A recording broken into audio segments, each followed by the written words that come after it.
রাষ্ট্র মেরামতের লক্ষ্যে বিএনপি সরকার জুলাই সনদ স্বাক্ষর করেছিল। যেভাবে সনদ স্বাক্ষর করা হয়েছে, বর্তমান সরকার স্বাক্ষরিত সনদের প্রতিটি দফা যথাযথভাবে বাস্তবায়ন করতে বদ্ধপরিকর। শুধুমাত্র সশস্ত্র বাহিনী নয়, নির্বাচনের আগে ঘোষিত ইশতেহারে দেশের প্রতিটি সেক্টরের সংস্কার এবং উন্নয়ন, সেক্টর সকল শ্রেণী পেশার মানুষের অর্থ, সামাজিক এবং জীবনমান উন্নয়নের লক্ষ্যে সুনির্দিষ্ট নীতিমালা এবং কর্মসূচি প্রকাশ করা হয়েছিল। নারীর অর্থনৈতিক ক্ষমতা উন্নয়নে লক্ষ্যে দেশের প্রায় 4 কোটি পরিবারের নারী প্রধানের কাছে আমরা ফ্যামিলি কার্ড পৌঁছে দিতে চাই পর্যায়ক্রমিকভাবে।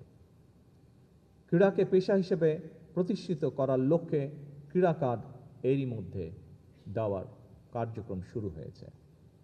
দেশের সকল মসজিদের ইমাম, খতিব, মুয়াজ্জিম এবং সকল ধর্মাবলম্বী ধর্মীয় প্রধানদের জন্য আর্থিক সম্মানের যে কমিটমেন্ট আমাদের ছিল, সেটির কাজও বর্তমান সরকার শুরু করেছে।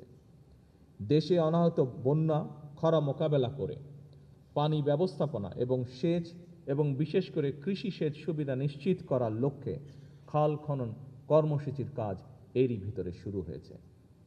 এভাবেই প্রতিটি কর্মসূচি বর্তমান সরকার ইতিমধ্যে পাইলট প্রজেক্ট হিসেবে বাস্তবায়ন শুরু করে দিয়েছে আলহামদুলিল্লাহ। একটি নীতিমালার ভিত্তিতে পর্যায়ক্রমে সারা দেশে সবাই সরকার ঘোষিত এই সকল সুবিধাগুলি পাবেন ইনশাআল্লাহ। উপস্থিত সশস্ত্র বাহিনীর অফিসার্স এবং সৈনিকবৃন্দ, আগামী 14 এপ্রিল অর্থাৎ বাংলা নববর্ষের প্রথম দিন থেকে আমরা কৃষকদের জন্য কৃষক কার্ড প্রদান শুরু করতে যাচ্ছি।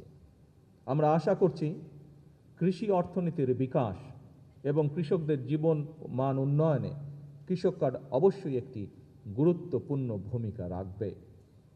পর্যায়ক্রমে সারা দেশের সকল কৃষক এই সুবিধা পাবেন, যা প্রায় 2,75,00,000 কৃষক, যারা সরাসরি কৃষি পেশার সাথে জড়িত।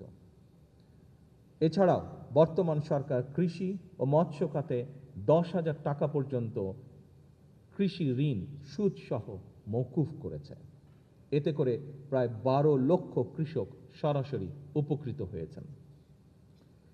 বিশ্বের বিভিন্ন দেশে প্রায় 1.5 কোটি প্রবাসী বাংলাদেশি রয়েছেন। বর্তমান সরকার তাদের জন্য প্রবাসী কার্ড প্রদানের সিদ্ধান্ত গ্রহণ করেছে, যা পর্যায়ক্রমিকভাবে বাস্তবায়ন করা হবে। শুধুমাত্র আর্থসামাজিক কর্মসূচি নয়, রাষ্ট্র মেরামতের লক্ষ্যে বিএনপি সরকার জুলাই সনদ স্বাক্ষর করেছিল। যেভাবে সনদ স্বাক্ষর করা হয়েছে, বর্তমান সরকার স্বাক্ষরিত সনদের প্রতিটি দফা যথাযথভাবে বাস্তবায়ন করতে বদ্ধপরিকর।